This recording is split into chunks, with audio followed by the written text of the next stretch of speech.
Back to the channel, guys. My name is Gene. This is my good buddy Sammy. We are NHL Aftermath. We try to give you all the latest news and content and whatnot going on in the NHL world. And we try to stay away from rumors. And we're going to be talking a lot about rumors on this episode. That's not our rumors, but rumors that are hurtful. We know where we're going with that. Sammy, how you been, man? How's your week? Doing good. Week was good. Exceptionally busy with work. You know, nice 5 straight day working in a warehouse, but it's good. Things are good. So, is the Christmas carols out at PA? They're coming. They're coming. I noticed that today when I was at Superstar. I'm like, oh, here it is, the Christmas carols. I'm okay with Christmas carols though. So there's a lot of people. I like Christmas music. Yeah, there's a lot of people that really. I like Christmas music. I just don't like it on November 1 after Halloween. And I find a lot of retails right away, they jump into Christmas. As soon as Halloween's done, they jump into Christmas. And that's where it gets, come on, guys. I usually wait till after Remembrance Day to get in the Christmas spirit. That's kind of when I start. So we're going to be setting up our Christmas tree today. Yeah.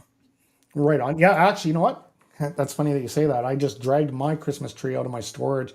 And right after this episode, I'm actually setting it up. So there you go. Yep. Anyway, Sammy, we're going to break down the Corey Perry circus. Kane signs with the Wings. Evenson relieved of his duties. The latest standings, the Dallas game won't be in it. That, I think, just wrapped up. And obviously, they smashed Tampa Bay. Like, last I looked, it was 6-1. So, obviously, They 8-1. 8-1 is the final. 8-1 final. Obviously, those stats aren't going to be in there. And there's a couple of afternoon games that deal with the Western Conference that's going to affect that. Because the stats or the standings I did were about 2 hours ago. So it's going to be a little bit off. But we got a lot to talk about. Sammy, we got to get into the Corey Perry stuff. Actually, first, we'll get into notes of the day, Sammy, before we get into Corey Perry. So some of the housekeeping that we're going to talk about, or some of the other stuff that happened, other than the big events that happened this week. Habs signed goaltender Montevo to a 3-year extension. Yari makes Pittsburgh Penguins history by scoring a goal against Tampa Bay. Tampa Bay is just, what's going on with the Tampa Bay Lightning? Flames trade Zadorov to the Canucks. And right after this section here, I'm going to get your take on that. Embarrassed Perry apologizes to the Blackhawks. We're going to get into that. Sends D-Man Shabbat returning from long-term LTIR. Kraken Shorts is out with an upper body, 6 weeks. And the Leafs defenseman Giordano is out with a broken finger week to week. Sammy, give me your take on Nikita Zadorov coming from Calgary. By the way, they play the Flames tonight. Yep. So is he going to be in the lineup tonight? He is. So he didn't have to wait very long to make his return to the Calgary Flames. And also, even before that, as a predecessor to this trade, I'm not just don't just have the Hawks jersey on just for Corey Perry. The Vancouver Canucks made a trade with Chicago earlier this week as well, in which they traded Anthony Beauvillier to the Blackhawks in exchange for a 5th-round pick. That pick, Vancouver then used to flip a couple days later to the Calgary Flames in exchange for Nikita Zadorov, along with a 3rd-round pick. Now, I liked Beauvillier when we picked him up from the Islanders. I liked him. he played really well off the gate and then slowed down.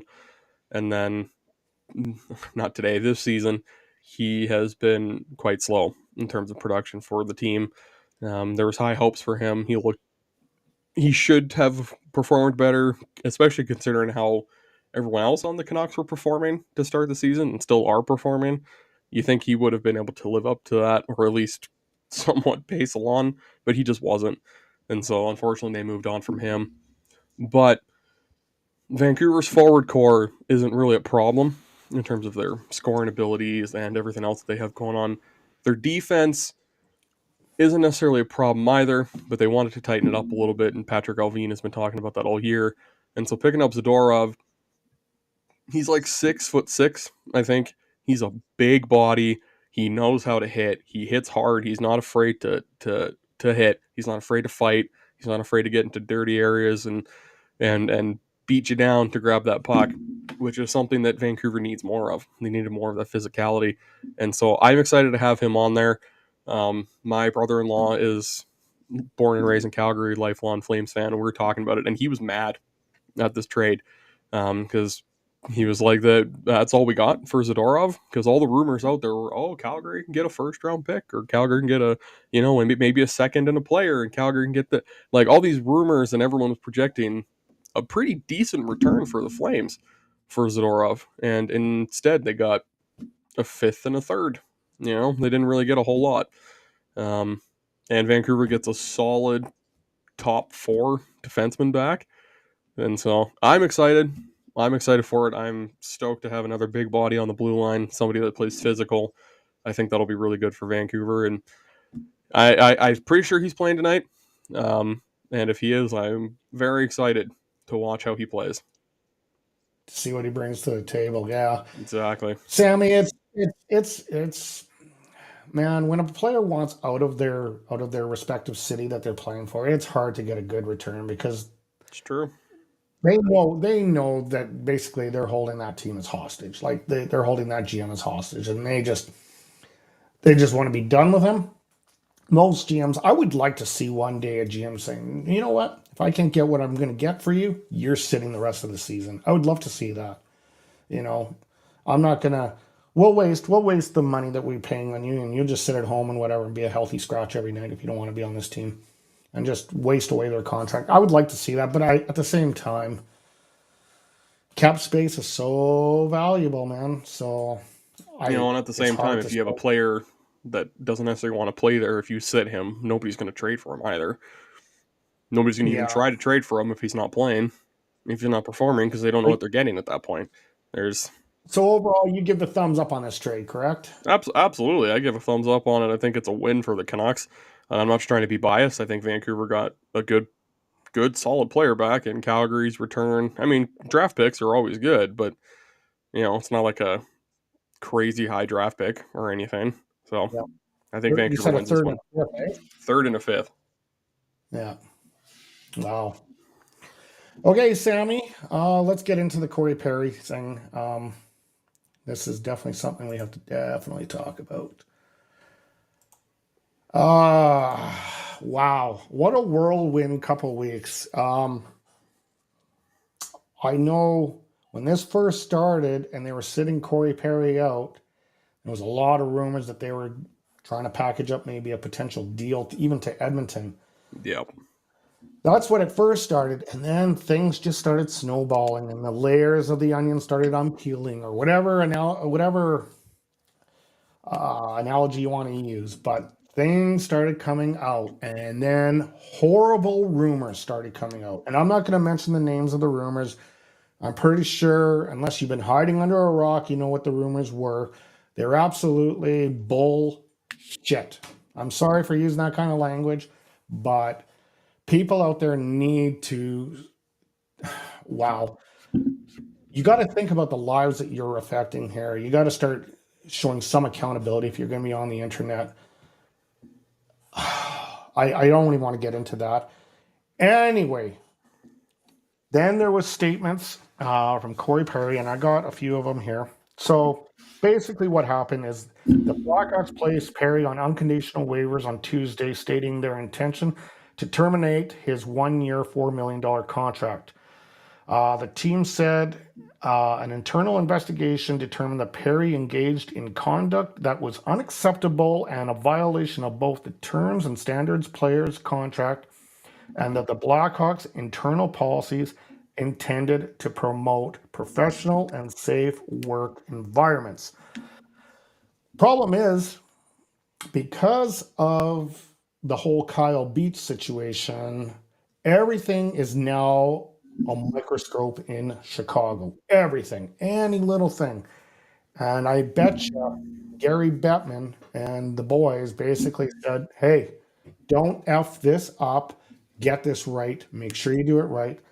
And luckily, the statement that Kyle Davidson, the GM of the Chicago Blackhawks, made. Well, we'll get into that statement actually right now here, Sammy. Okay.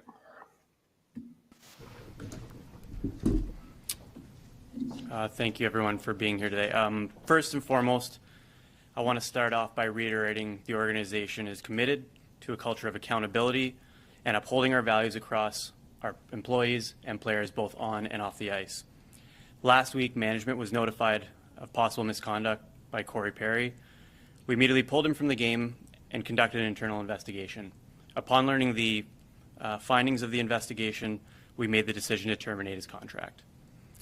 As this is an individual personnel matter, I will not be able to disclose any details related to the initial reporting, investigation, or the findings.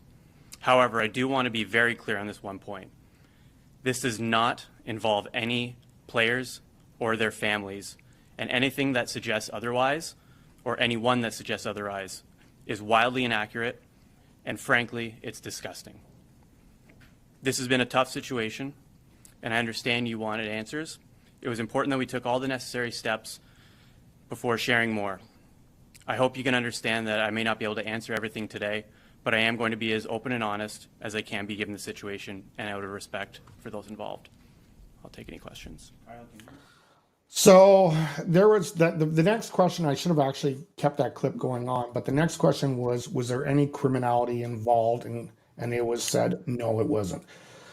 Then there was a statement by Corey Perry, and he made a statement on Thursday addressing what happened. He goes, I would like to sincerely apologize to the entire Blackhawks organization, including ownership, management, coaches, trainers, employees, and my teammates. I would like to apologize to my fans and my family. I am embarrassed and I have let you all down. As a result of my actions, there have been speculation and rumors that I am sickened by. This has impacted I am sickened by the impact this has had on others. I want to make it clear that in no way did this situation involve any of my teammates or their families. Most importantly, I want to directly apologize to those who have been negatively affected, and I am sorry for the additional impact and others that this has created. My behavior was unacceptable and wrong. I have started working with experts on the mental health and substance abuse fields to discuss my struggles with alcohol, and I will take whatever steps necessary to ensure this never happens again. I hope to regain the trust and respect of everyone who has believed in me throughout my career. Once again, I'm deeply sorry. So, Sammy, obviously, we found out what happened. We kind of have a good idea what happened. There was an alcohol and fuel something that affected whether he started a fight with someone or did some kind of conduct after being extremely intoxicated or intoxicated to the point of making a very poor decision. We don't know exactly what it is. They're keeping it hush. There's obviously legality matters involved in it. At his age, man, do you think he's going to have a career after this? It's hard to say. I'm sure however long this situation might take to resolve, if it's involving, rehab or whatever. It could be a few months, could be 6 months, could take a year, who knows. It could very well be a situation where he goes, you know what? It's not worth the mental health and the issues to keep going, to keep playing. So I'm going to hang up the skates. Or, maybe in 6 months, by the time free agency rolls around next year, and even though technically I guess he's a free agent now, but you know what I mean? When next summer rolls around, somebody, I'm sure if he's like, hey, I've come out of the program, I'm good. I'm sure there'll be some team that would be willing to pay him, probably not $4 million, but I'm sure some team might even, for league average or 1 or 2 million, say, hey, we want a veteran presence in our bottom six. Why don't we bring in Perry and try it out? Well, I guess it all boils down to what actually happened. But then again, Yeah, well, exactly. they definitely stated there was no criminal activity involved. So right there says a lot. It almost sounds like there was, like, if you were to ask me when I'm putting all the pieces together, and this is just my opinion, it sounded like he got into a fight. That's what it sounds like. But I'm not one to spread a rumor or anything like that. I'm just saying, if it wasn't criminal, but and it didn't involve family members, and it involved alcohol, I'm thinking that that's what it was. But I'm not going on the record stating anything, because I don't know. No one knows. This has been a that's the thing that really gets me, is how tight-lipped it is. But I think the reason why it's so tight-lipped is that whole Kyle Beach thing. They did not want this, because they're still black flagged with that Kyle Beach situation in a bad way, and then this comes up. It's like they just can't seem to get away from bad news. So I don't know. And I feel bad. I'll tell you what. I feel bad for the one player that was involved in the rumors. I'm not going to get into the names. We all know the name, but I feel bad for him. Actually, it was Connor Bedard. I'll say that. And the reason why I'm going to say that is because his career is so young. And for him to be thrown into the media like that, I got to give him props for how he's handling it in the media. He's handling it right, like a rock. For a guy that is like his age, like, thumbs up, man. I have so much respect for that kid now. He's actually probably one of my favorite players, like, outside of his talent, but just how he conducted himself in this. Amazing for a young kid to be like that. Anyway, I think we yammered on about that. Any final thoughts for you with this whole thing? Nope, I think you've said enough, and I think I said enough on that situation. So, yep. Okay, Sammy, let's go on to some good news, actually, as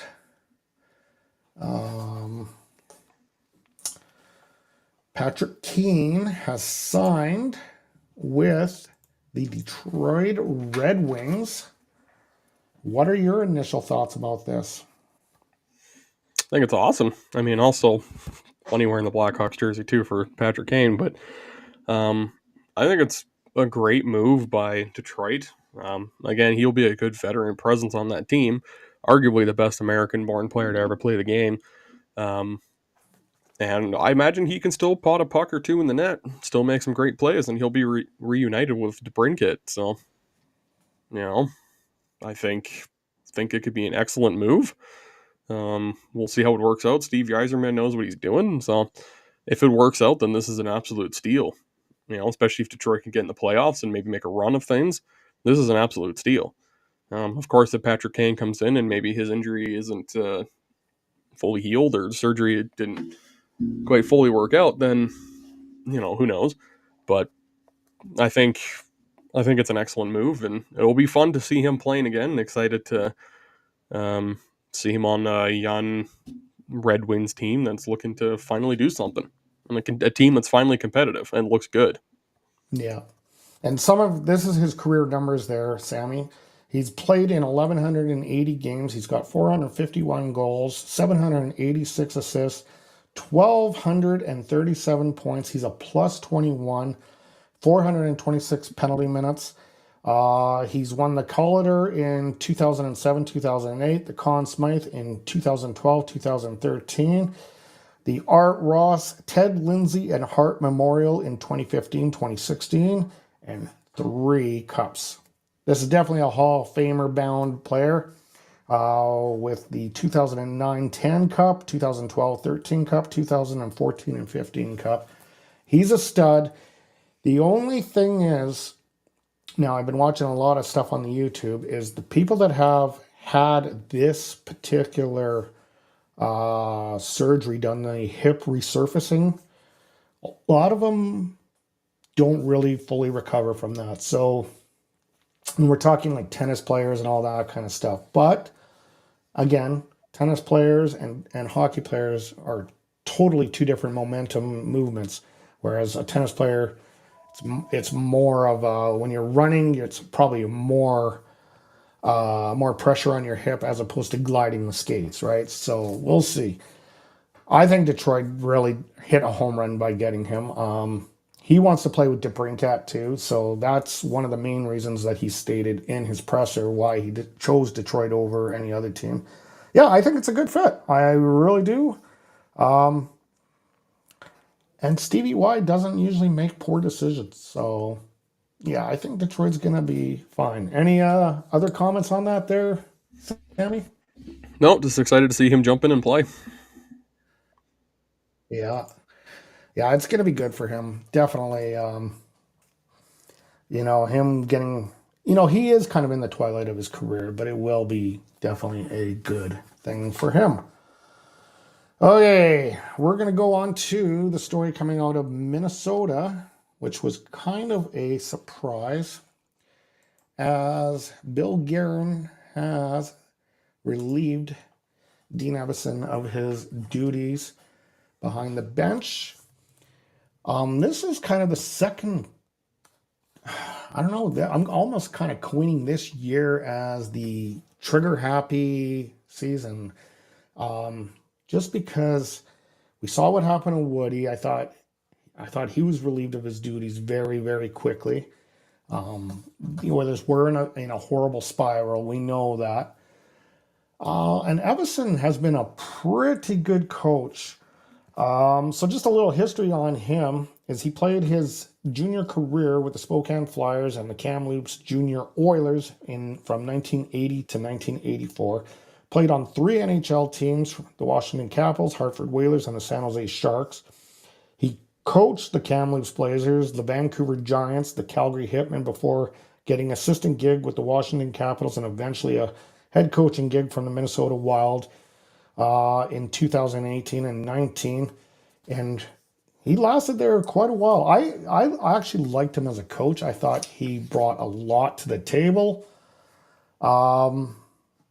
He also has that snarly look about him when he's not happy with things. I think he was definitely the referee's kind of nightmare when it came to coaching, because I think he probably said his bit to the refs a little bit much. He looked like a grumpy old man at times, to be honest with you. Your take on Dean Evenson? Considering how Minnesota started the season and how things are going, I am not even remotely surprised that he got fired. I mean, Minnesota was looking like they should have been a playoff team this year, especially in a division that everyone looked at in the Central that looked weak, which it turns out Central Division actually isn't that weak. But the fact that they took such a dramatic drop between last season into this season, I am not surprised. I mean, yeah, he's had a good record as their coach in the last, 4 seasons, I guess, 3 seasons that he's coached them. But yeah, I mean, how the season started, somebody was going to get canned, and usually it's the coach first. And if things don't improve from there, then we'll see probably the general manager get fired not far down the road, or at least at the end of the season if they don't turn it around, and if they end up in a lottery spot. You can imagine that the GM probably goes too. But Bill Guerin basically assured that his job was safe about 10 days prior to him getting canned, which I was kind of actually shocked to see him go a little bit. But you know what? The good thing about it, for me anyway, from being an Oiler fan, is the Minnesota Wild have had the number of the Edmonton Oilers. So maybe the new coach is not going to be able to be as effective with the Edmonton Oilers because they always beat the Oilers. I don't know why. They always beat the Oilers. So I'm hoping now when the Oilers play the Minnesota Wild, maybe we're going to get some better results. But he was a well-liked coach. I think he'll be back in the mix. Like you look at Ottawa's situation, like there's right now Ottawa, I tell you, who's the coach in Ottawa again, Sammy? I'm drawing a blank right now. DJ Smith. DJ Smith. I tell you right now, he's walking on like threads right now because there's Woody available, there's Everson's available, a lot of available coaches out there, and I think DJ Smith is 1 or 2 losses away from being the third. Would it be the third? It would be the third coach, I believe, or is there more so far this year? They're Woodcroft, Everson, Mike Babcock, if you really want to go that way too. Oh yeah, that's true. I think that's all I can think of is those 3. Yeah. So I think if I was a betting man, I honestly think DJ Smith is the next one to go. I wouldn't be surprised. He's like, and then who knows, even Cooper, maybe even Cooper. I'd be surprised unless Tampa like fell off a cliff. I'd be surprised if he got fired. But if they somehow missed the playoffs at the end of the season, maybe they look at shifting him out because then maybe they want to shift into a retool and let him go off on other adventures. But you can imagine if John Cooper comes available, he'll be picked up the next day, guaranteed. Yeah. Well, yeah. But getting back to your point of falling off a cliff, they fell off a cliff today, really bad. Every team has bad games. Every team can have bad games. That's true, Sam. I wouldn't look into it too much, but yeah, no kidding, man. Okay, man, let's get into the standings. And see where things are. This is the up-to-date standings. Now, just to mention, this graphic was actually done about 2 or 3 hours ago. Some games have completed. We know Tampa Bay lost today, so they actually have 25 games played. Now 10-10 on the season, 10-10-5 on the season. So in the Atlantic, the top 3 are your Boston Bruins, Florida Panthers, and the Toronto Maple Leafs. In the Metro, you got the Rangers, Carolina, and Washington. Wild cards are the Detroit Red Wings and the Tampa Bay Lightning. So Tampa Bay's hanging in there, and by the end of tonight, they may actually be out of a wild card spot. Western Conference, you got your Colorado Avalanche, Dallas Stars, Winnipeg Jets leading up to Central. In the Pacific, you got the Vegas Golden Knights, Vancouver Canucks, and the LA Kings. Your wildcard spots are your St. Louis Blues and Arizona Coyotes. The Edmonton Oilers starting to find their way a little bit as they are actually only 3 games back of 500, which I think 2 weeks ago they were 7 games back of 500. So they've definitely found a little bit of their stride. However, they are on their CBA week off, and I always hate that. As a fan of the Oilers, I hate the fact that they're getting this momentum, and all of a sudden, no, you have to put the brakes on the season and get your little break. Always hated that. I'm hoping that that things will look up. Sammy, from the last couple of weeks, what is impressing you the most? I'm surprised that Washington is still keeping pace as good as they are.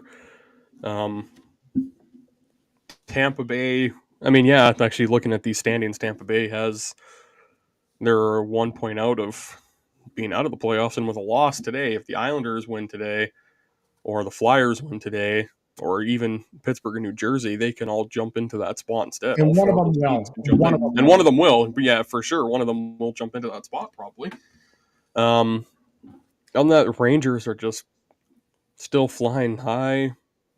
Boston as well, still doing good, although they've started to slow down lately.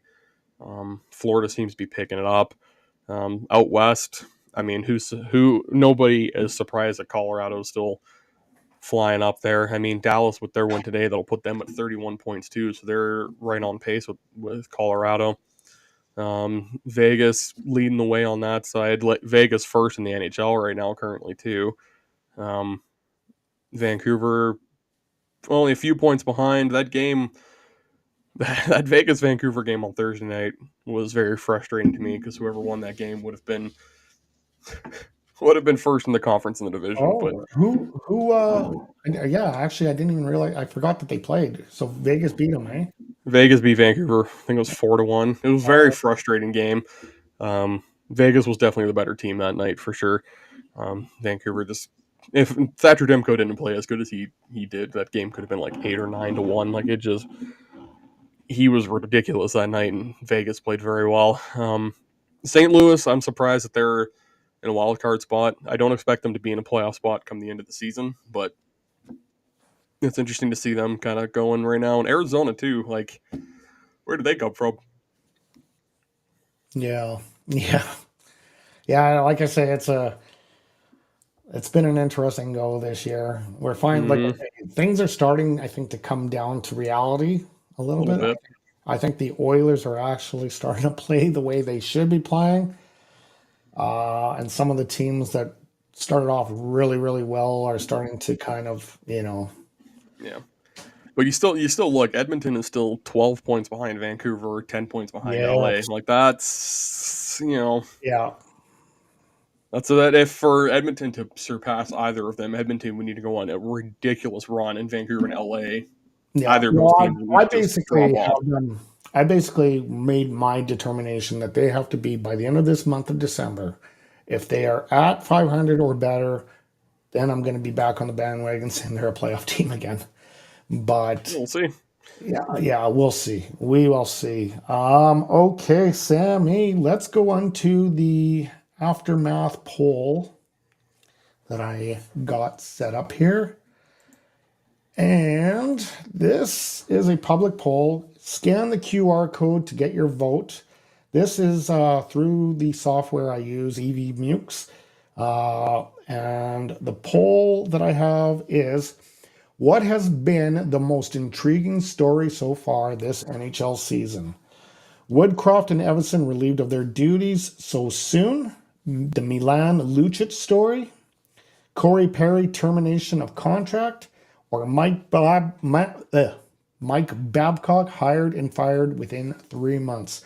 So go ahead, guys, vote on this. I'd like to get your guys' opinion on this. Sammy, go ahead and vote on it too. Like I say, you just dial up the QR code and it'll give you a direct link to it and you vote. And that's it. That's simple. And then we'll give you the results next week. Alrighty, Sammy, we have one comment from a viewer. And let's see, I just want to make sure it's clean. Yes, okay. So this is Renegade Man. He's a guy that follows me on Lubed. Rumors are rumors. It doesn't have to be true as long as it's juicy. That's what people like. You know what? It's But true. don't be hurtful.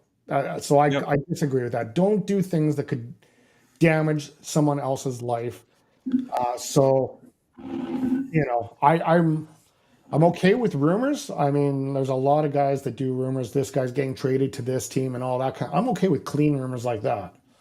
I don't personally like to do it on my channels, but I'm okay with the other YouTubers that do those rumors and Yeah. get their viewer counts up. But when you're doing hurtful rumors, that is what happened in this particular case, I have no respect for that. None at Hmm. all. And like he's saying here in this comment, like Renegade Man is saying, like, people don't care if the rumor is like, oh, Perry got drunk and like broke a hockey stick or something like that, or like whatever, or like intimidated a team member or staff member of the Blackhawks. Nobody's gonna care about that and be like, oh, whatever. But like the rumor that happened, that's what people get. That's what gets people talking, right? And that's what the goal of those rumors are: is the more outlandish and crazy it is, the more people are going to talk about it, right? The truth often is boring, but rumors are fun, right? Whether they're gross, disgusting rumors or awful rumors or whatever. Rumors, for the most part, are rumors for a reason. They're designed and put out there to be like that, to get people talking.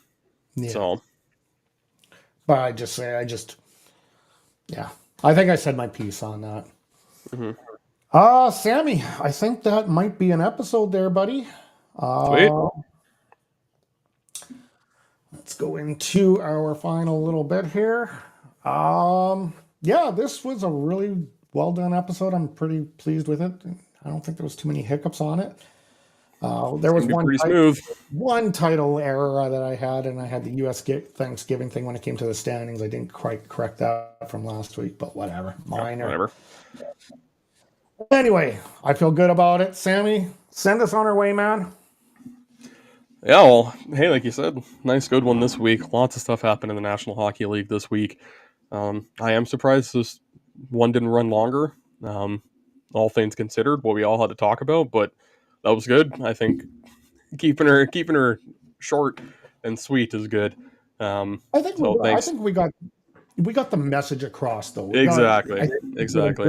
You don't need to beat down the door and keep beating on. No, you don't need to talk for an hour to get the point across. But yeah, great.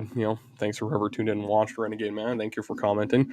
That makes us happy to see that engagement there is awesome. So hopefully we can see more of that in the future. And remember to vote on your poll. I'd love to post your results next week or whenever we're on next week, or if we're on next week, whenever we're on next. I'd like to do the results and bring them back to you guys live. Anyway, guys, as always, have a good one. We will talk soon.